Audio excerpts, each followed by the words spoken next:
जो हामला खातून है और प्रेग्नेंट है, ठीक है, मैं कहूँगी कि that's just not a bump. ये एक लाइफ है, एक जर्नी है, ये पूरी एक हैप्पीनेस है जो आपको अचीव होने वाली है। और ये अभी मैं सिर्फ उन लोगों से बात कर रही हूँ जो प्रेग्नेंट है, तो ख़ास अपना ख्याल रखिए। ये टॉपिक आपके लिए ज़रूर देखिएगा। और जो लोग प्लान कर रहे हैं, जो जिनकी शादी हुई है और प्रेगनेंसी प्लान कर रहे हैं, तो वो भी ये शो ज़रूर देखिए, क्योंकि ये ख़ास तौर पे आज कुछ ऐसी बातें हम करेंगे जो मुझे लगता है कि हम मोस्टली इन चीज़ों को छोड़ देते हैं पीछे। हमें समझ नहीं आती कि बस हमने खाना पीना क्या है, हमने कौन सी दवाइयाँ लेनी है, कौन से नुस्खों पे अमल करना है कि नहीं करना। हम बस जो भी चीज़ें सोशल मीडिया पे दिख जाए या किसी सहेली ने या किसी की अम्मा ने कोई हमें बात कह दी, तो हम जो है उसके ऊपर अमल करना शुरू कर देते हैं। तो हमने वो चीज़ें नहीं करनी है। हमने हर चीज़ को सोच समझ के, देखभाल के इस्तेमाल करनी है, अपनी ज़िंदगी में लेकर आना है, क्योंकि हम एक ज़िंदगी अपने जिस्म से जो है ना वो दुनिया में लेकर आएंगे। एक चीज़ को तख्लीक आप समझे आप दे रही हैं, तो आपकी सारी डाइट, आपका जो जहनी सिस्टम है, वो सब कुछ बहुत नॉर्मल होना चाहिए। इसके ऊपर आज हम बात करेंगे। हमारे पास है डॉक्टर सना नज़ीर, गायनाकोलॉजिस्ट हैं, किसी तारुफ के मोहताज नहीं है। हम उनसे डूज़ एंड डोंट्स के बारे में पूछेंगे कि प्रेगनेंसी के दौरान औरत को क्या करना चाहिए। अस्सलाम वालेकुम। अस्सलाम वालेकुम, कैसी हैं फ़िज़ा? ठीक, अल्लाह का शुक्र, ठीक ठाक। तो चलिए यहीं से शुरू करते हैं कि जब औरत प्रेग्नेंट हो जाए, ठीक है, तो ये जो डूज़ एंड डोंट्स हैं, इसके बारे में हम पहले बात करते हैं कि क्या चीज़ें करनी है, क्या छोड़ देनी है। जी, सबसे इम्पॉर्टेंट डोज में हम देख लें तो मदर का हैप्पी रहना बहुत इम्पॉर्टेंट है, क्योंकि हम सब कुछ कर लेते हैं। इवन कुछ फैमिलीज़ में डाइट पे हर लिहाज से फोकस किया जाता है। जब स्पेशली हमारे यहाँ का कल्चर ये है यूजुअली कि जब प्रेग्नेंट होते हैं तो केयर मिलती है, जिन्हें पहले भी नहीं मिलती होगी मदर्स को, लेकिन मिलती है। लेकिन हैप्पी रहना मदर्स का इतना इम्पॉर्टेंट है कि अगर आप चाहते हैं आपका बेबी हैप्पी रहे, और उसमें जो जो चीज़ें हैबिट्स आप डालना चाहते हैं, जब प्रेग्नेंट होते हैं तो आपको यही होता है बेबी सबसे जब हो तो सबके साथ घुले मिले और हैप्पी रहे और क्राई ना करता हो, और जो जो चीज़ें आप चाहते हैं तो आप वो खुद फॉलो करें इन प्रेगनेंसी। और ये सिर्फ और सिर्फ मैं एडवाइस नहीं कर रही, इसका एक्चुअली साइंटिफिक प्रूफ है। देखा क्या था, बहुत सारी स्टडीज़ भी बताती हैं। इसके अलावा एक इटालियन एक ग्रुप था डॉक्टर्स का, उन्होंने देखा कि उन्होंने जो मदर्स हैप्पी थी और उनका पॉजिटिव इन्वायरमेंट था, उनका जब स्कैन करते थे तो उनके बेबीज़ जो थे वो बड़े प्लेइंग मोड में होते थे और वो बड़े मज़े से मूवमेंट अल्ट्रासाउंड पे फील हो रही होती थी। और ये भी देखा गया कि जब मदर को एक तरह का एग्रेसिव होती थी मदर, या फिर कोई ऐसा इन्वायरमेंट लाइक एक तरह की पेन देना, या फिर कोई नॉइज़ बहुत ज़्यादा करना, एक्चुअली अगर बहुत ज़्यादा नॉइज़ हो कहीं भी तो उसका भी बेबी पे अफेक्ट होता है। तो जो 9 मंथ में आप कर रहे होते हो वैसा ही बेबी बन रहा होता है। You are a superhero. You're growing a teeny human inside you. For all the pregnant ladies, this is for you. अच्छा, हम बात ये करेंगे कि ये जो प्री प्रेगनेंसी केयर होती है, इसके बारे में तो सबको पता है। जो मुल्क से बाहर रहती हैं औरतें, मोस्ट ऑफ दे जाती हैं जाके अपनी प्री केयर पूछती हैं। यहाँ पर ये कोई सिचुएशन है नहीं ऐसी पाकिस्तान में। तो जो औरतें हैं, जब उनको पता चले कि they are pregnant, right away उनको डॉक्टर के पास जाना है, प्री प्रेगनेंसी केयर के बारे में पूछना है, सारा स्केड्यूल चीज़ें, डॉक्टर के अपॉइंटमेंट्स, अपनी सारी सिचुएशंस का हाल। जी जी बिल्कुल।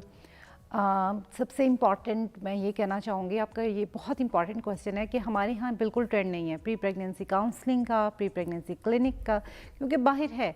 और वो इसलिए है कि कुछ प्रॉब्लम, फॉर एग्ज़ाम्पल अगर किसी को मेडिकल हेल्थ प्रॉब्लम है, ब्लड प्रेशर ज़्यादा है, डायबिटिक है और कुछ को पता भी नहीं होता, इसी तरह जिनका वेट ज़्यादा है और ये सब, और इवन फॉलिक एसिड अगर आपने देना है तो उसकी इंपॉर्टेंस ये है कि आप 3 मंथ्स बिफोर द कंसेप्शन लें, अगर आपको बर्थ डिफेक्ट नहीं करने बेबी में।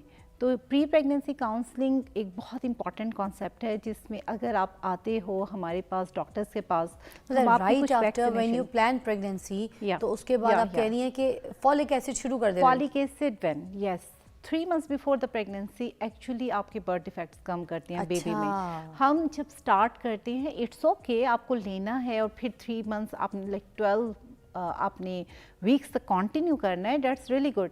लेकिन उसमें आपके कुछ ऑर्गन्स बन चुके होते हैं, तो बर्थ डिफेक्ट को अगर आपने प्रिवेंट करना है कम्प्लीटली, तो आपको 3 मंथ्स पहले फॉलिक एसिड स्टार्ट करना है। और यहाँ ये तो फिर भी है कि आपकी बर्थ डिफेक्ट को आप प्रिवेंट करने के लिए जब प्रेग्नेंट होंगे तो लेंगे, लेकिन अगर आप पहले लेंगे और अगर आपका वेट ज़्यादा है, स्पेशली आप में अगर किसी का BMI ज़्यादा है, तो उससे प्रेगनेंसी कॉम्प्लिकेट हो सकती है। और नॉट ओनली फीमेल, मेल का भी वेट ज़्यादा है, तो बेहतर ये है कि पहले अपने वेट पे थोड़ा कंट्रोल करें, क्योंकि आपको आइडिया है कि अगर हस्बैंड का वेट ज़्यादा है तो वो फ्यूचर में जो बेबी है उसमें कार्डिक प्रॉब्लम, हार्ट की प्रॉब्लम का बायस बन सकते हैं। इसी तरीके से अगर मदर को डायबिटीज़ है और वो प्रेग्नेंट होती हैं और उनकी डायबिटीज़ अनकंट्रोल होती है, तो मिसकैरेज हो सकती हैं, पेट में बेबी की डेथ हो सकती है, और इवन आफ्टर डिलीवरी बेबी भी डायबिटीज़ जो कि टाइप 2 होती है वो डेवलप कर सकता है। रियली? यस, तो इसीलिए पहले आप बेस्ट पॉसिबल हेल्थ करें और फिर कंसीव करें, ताकि आपकी प्रेगनेंसी लो रिस्क रहे और आपको एक हेल्दी ब्यूटीफुल बेबी मिल सके। अच्छा, अभी हम कुछ यहाँ पे ग़िज़ाओं के ऊपर बात करेंगे, कुछ ऐसी डाइट जो मुझे लगता है कि ज़रूरी है हमें बताना चाहिए कि जब प्रेगनेंसी प्लान कर रहे हैं और प्रेगनेंसी के दौरान पूरा जो खाना है, एक ग़िज़ा जो है वो औरत को कौन कौन सी लेनी चाहिए और कौन सी बिल्कुल नहीं लेनी चाहिए, उस पर बात करें। जी बिल्कुल, ग़िज़ा के लिहाज से सबसे इम्पॉर्टेंट जो फैक्टर है वो होना चाहिए होममेड क्लीन फूड लेनी चाहिए, क्योंकि जब आप बाहर की फूड लेते हो, स्ट्रीट की या कोई भी इवन होटल्स की, तो उससे आपके डायरिया का और इन्फेक्शन होने के चांसेस ज़्यादा होते हैं।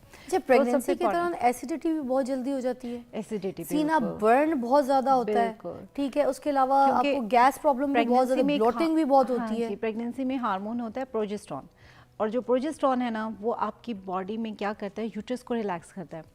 जब वो यूट्रस को रिलैक्स करता है तो इसके अलावा वो आपकी इंटेस्टाइन जो होती हैं, आंतें, उन्हें भी लेजी और रिलैक्स कर देता है। अच्छा, इस वजह से आपको कॉन्स्टिपेशन का होना, आपको गैसेस का होना, आपको एसिडिटी होना, ये अब वो सब औरतें तो सारी हैं गैविसॉन पे pregnancy पड़ के। जाती हैं, आपको पता है, मतलब पर्स में रखा होता है गैविसॉन सिरप। एग्जैक्टली अच्छा, उससे बेहतर गैविस्कॉन सिरप ओके, बट अगर आप वॉक करते हो और डाइट में स्पाइसी फूड नहीं लेते, ऑयली नहीं लेते, जंक फूड अवॉइड करते हैं, तो आपकी एसिडिटी कम होगी। अच्छा, तो आपने ये भी देखना है कि आपने क्या चीज़, वो डोंट्स में आ जाएगा। पहले हम बात करते हैं कि हमें क्या लेना चाहिए।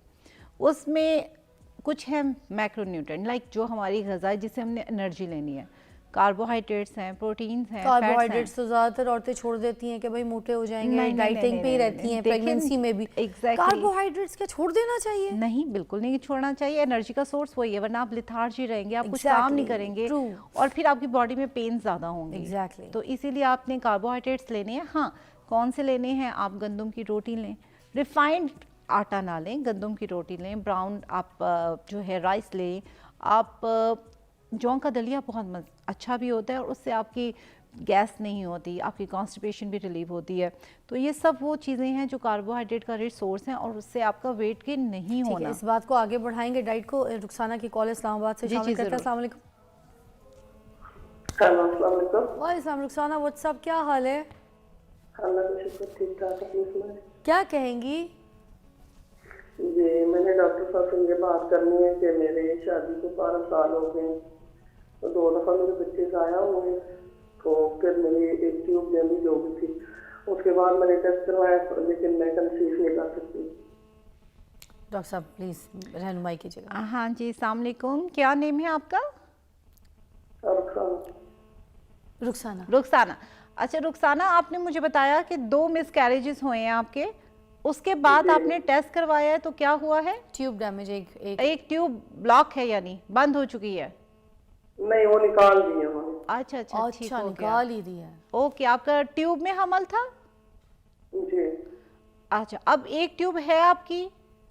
जी हाँ जी है, अभी बेबी ट्यूब टेस्ट करवाया मैंने। ओके, आपने ट्यूब टेस्ट करवाई है और वो ठीक है, ऐसा ही है? जी ठीक है, जी ठीक है वो। तो फिर देखें, सबसे इम्पॉर्टेंट है कि आपके जो पहले 2 मिसकैरेज हुए हैं जिन्हें आप कह रही हैं, वो एक ट्यूब में हमल था, तो दूसरा क्या था? उसमें भी ट्यूब में हमल था या प्रेगनेंसी बच्चेदानी के अंदर थी? नहीं, पहला तो इसी तरह जाया हुआ ना, तो दूसरा बेबी ट्यूब जो वो ट्यूब में था बच्चा। ओके, तो हम जब आप लोग आते हैं, हम सबसे पहले देखते हैं कि पहला मिसकैरेज की वजह क्या थी और दूसरा तो ट्यूब में था हमल, और वो अब ट्यूब आपकी एक है। सबसे पहले तो आपने परेशान नहीं होना, एक ट्यूब के साथ भी आपकी प्रेगनेंसी का रेट 50% है, और अगर आपकी दोनों ट्यूब हो तो आपकी प्रेगनेंसी का रेट 54 होता है, जस्ट 4% कमी आती है। अच्छा। तो आपने ये नहीं सोचना कि आपकी ट्यूब एक बंद है या आपकी रिमूव कर दी गई है तो आप नेचुरल प्रेगनेंसी नहीं कर सकते। आप नेचुरल प्रेगनेंसी हो सकती है आपकी, बस मोस्ट इम्पॉर्टेंट ये है कि दोबारा मिसकैरेज ना हो, और उसमें मिसकैरेज के लिए आपने फॉलिक एसिड का इंटेक रखना है, अपनी हेल्दी लाइफस्टाइल रखना है, और एक प्री प्रेगनेंसी आपने काउंसलिंग सेशन लेना है जिसमें पता चल सके कि आपका जो पहला मिसकैरेज हुआ था वो क्यों हुआ था। समझ रही हैं रुखसाना? जी समझ रही हूँ। तो उसमें आप अपना, अगर आपका वेट ज़्यादा है तो उसको कंट्रोल करें, अगर आपके पीरियड्स इरेगुलर हैं तो उसको कंट्रोल करें, और कुछ सप्लीमेंट जैसे फॉलिक एसिड है, विटामिन डी है, ये लें और नेचुरल ट्राई करें। आप अगर नहीं होता तो फिर आप डेफिनेटली ट्रीटमेंट के लिए आएँ, और प्लीज़ अगर आप 1 साल में नहीं कर पाते तो आप डॉक्टर से ज़रूर रजू करें, क्योंकि वक्त के साथ आप डेफिनेटली, अल्लाह पे यकीन बहुत ज़रूरी है कि अल्लाह ने औलाद देनी है, लेकिन साथ में 1 साल के बाद आपको यकीनन इलाज की ज़रूरत है, और आपका शायद छोटी सी मेडिसिन डॉक्टर के पास जाने से आपको अल्लाह ताला क्या बेबी इम्यून दे दें। सिस्टम भी अगर सही किया जाए, जैसे अगर प्रेगनेंसी के लिए जैसे कुछ कैल्शियम के लोग पीते हैं ना, CSC1000 जी, की जी, गोलियां, जी, जी। तो अगर प्लान कर रहे हैं प्रेगनेंसी, अगर ये भी Yes, साथ शामिल करें yes, for the immune, actually क्योंकि अगर औरत का इम्यून ही कमज़ोर है तो प्रेगनेंसी टिकेगी कैसे? बिल्कुल, एक्चुअली इम्यूनिटी, वो कुछ ऐसे इश्यूज भी होते हैं ऑटो इम्यून। ये एक तो इम्यून डेफिशिएंसी है आपकी इम्यूनिटी, एक है ऑटो इम्यून कि आपकी बॉडी खुद से रिएक्शन शो करती है अपने ही सेल और अपनी ही बेबी के लिए। ठीक है। तो दोनों चीज़ें जो हैं वो आपको ऑल्सो देखनी क्या है। जिंक आप काम करेगा? जिंक की small amount, not very necessary. Like Okay. आपको अगर विटामिन चाहिए ना, तो जो रिकमेंडेशन है वो है 5 फ्रूट सीजनल। अच्छा। जो 5 फ्रूट्स आपके सीजन में हैं वो आप लें daily, 5 type of the fruits. Okay. इससे देखा गया है कि जो भी आपके विटामिन हैं वो कंप्लीट हो जाते हैं। ठीक है। इसके अलावा विटामिन डी जो है उसके लिए है कि आपकी सनलाइट बहुत इंपॉर्टेंट है, जो कि आजकल नहीं है, और यूजुअली फीमेल जो है वो नहीं इतना एक्सपोजर होता। तो विटामिन डी उसकी बहुत इंपॉर्टेंस है कि ये अगर आप विटामिन डी के बारे में मैंने सुना है, जो औरतें नहीं लेती हैं, जो नहीं खाती हैं, तो जब बच्चा पैदा होता है तो उनकी जो ग्रोथ है, उनकी जो हाइट है, उसके ऊपर बड़ा फ़र्क पड़ता है। बच्चे लंबे नहीं होते हैं उन औरतों के जो जिनके अंदर विटामिन डी की डेफिशिएंसी होती है। Is that true? एक्चुअली इसके लिए बहुत सारी स्टडीज़ तो की गई हैं, लेकिन हम कंफर्म नहीं कह सकते। लेकिन हाँ, अगर आप विटामिन डी की डेफिशिएंसी है तो देखा गया है कि आपकी बेबी की ग्रोथ पे अफेक्ट होता है, यानी टमी में जो बेबी है उसकी ग्रोथ पे, क्योंकि बोन्स ने बनना तो है, डेफिनेटली उसके लिए कैल्शियम चाहिए, और कैल्शियम की एब्जॉर्प्शन के लिए विटामिन डी चाहिए। तो विटामिन डी होगा तो कैल्शियम एब्जॉर्ब होगा और आपके बेबी की बोन स्ट्रांग होंगी। और वही अगर आपकी डेफिशिएंसी चलती गई और फिर आफ्टर डिलीवरी भी बेबी एकदम तो नहीं स्ट्रांग हो जाएगा, जब यानी स्ट्रक्चर ही उसका वीक होगा। तो इसलिए विटामिन डी की डेफिशिएंसी नहीं होनी चाहिए और कैल्शियम की भी नहीं होनी चाहिए।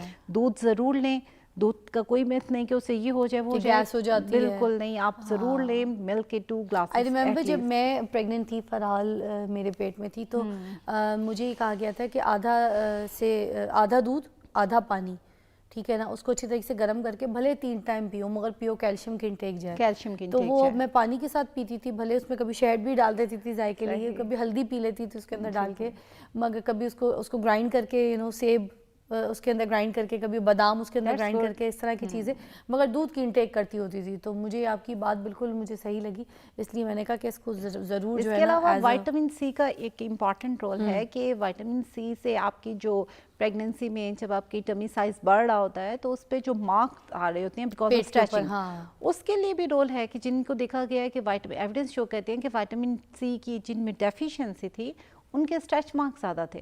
तो उनके लिए अगर आप कर सकते हैं, प्रेग्नेंट जो भी मेरा मैसेज अभी सुन रही हैं, कि आप क्रीम यूज़ करें, मॉइस्चराइज़र जितने भी हैं विटामिन सी वाले वो लें, और इसके अलावा डेली अगर आप विटामिन सी कैल्शियम के साथ अवेलेबल होता है तो वो आप लो, उससे आपके ये स्ट्रेच मार्क भी कम होंगे।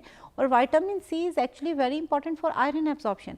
आप डे में जितना आयरन ले रहे हैं, for example in the form of the protein लेंगे, आप मीट की फॉर्म में लेंगे, एग की फॉर्म में लेंगे, तो आपने क्या करना है, उसके साथ आपने विटामिन सी, लाइक कैसे आएगा विटामिन सी, आपके सिट्रस फ्रूट, ऑरेंज जूस आ सकता है, लेमन आ सकता है, इन दोनों के यूज़ से आपका और इस तरह फ्रूट्स में स्ट्रॉबेरी है, जो सारी बेरीज हैं उनमें विटामिन सी बहुत रिच अमाउंट में होता है। Blackberry, तो ये blueberry, बिल्कुल, और इन सब strawberry। से आपकी जो एब्जॉर्प्शन है वो बहुत अच्छी होगी आयरन की।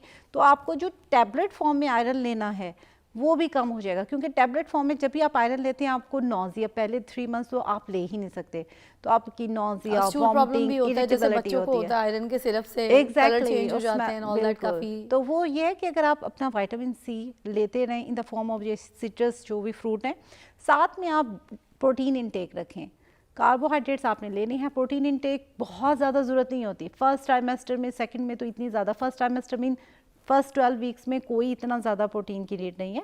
उसके बाद है आखिरी 3 मंथ्स होते हैं, उसमें आपका प्रोटीन इनटेक ज़्यादा होना चाहिए ताकि आपको हीमोग्लोबिन की या आयरन की डेफिशिएंसी ना हो। क्या बात है। तो ये थैंक यू आपने- सो मच डॉक्टर सना, बड़ी अच्छी तरीके से आपने हमें गाइड किया। एक छोटा सा नुस्खा है, मैंने तो किया था, आप भी ट्राई करके देखिएगा कि जब आप प्रेग्नेंट हो जाएं तो उसके बाद आपने इसी तरह आधा दूध आधा पानी बॉईल करके अच्छी तरीके से उसको, जो भी टेस्ट आपको चाहिए उसमें आप इलायची, शहद, कुछ भी आप अपना फ्लेवर डाल सकते हैं, और उसके बाद आपने एक सिप दूध का लेना है, ठीक है। उसके बाद आपने क्या करना है, एक सेब का बाइट लेना है, ठीक है। फिर जब सेब चबा के खा जाएं, दूध पी जाएं, उसके बाद आपने एक बादाम जो रात को सोक किए हैं उसको ऐसे खा जाइए, ऐसे भी खाना है तो ऐसे भी खा जाइए, तो उससे भी बड़ी ताकत आती है। इसमें आप ज़रा इसकी सर्च कीजिएगा, सब कुछ मिल जाएगा आपको, ताकत भी, इम्यून भी, कैल्शियम भी, सारी जो हम बातें कर रहे हैं ना इस नुस्खे में भी हैं, ट्राई करके देखिएगा, है ना। कि अगर आपकी प्रेगनेंसी है तो आप उसे एक बीमारी ना समझें, इसे इंजॉय करें। इंजॉय करें, इंजॉय करेंगे तो आप तो की हेल्थ भी अच्छी रहेगी, आपके stress factor, mental health issue नहीं होंगे, और आपका बेबी भी हैप्पी होगा, और जब आएगा तो वो क्राई नहीं करेगा, रोएगा नहीं, तो हाँ ये जी। सब बहुत बेहतर होगा। लेकिन उसे बीमारी ना समझें, उसके हर जो स्टेप्स हैं, first 3 months, second 3 months, last, उसमें इंजॉय करें। Thank you so much sir, thank you. चलिए जी, एक ब्रेक के बाद आपको मिलते हैं।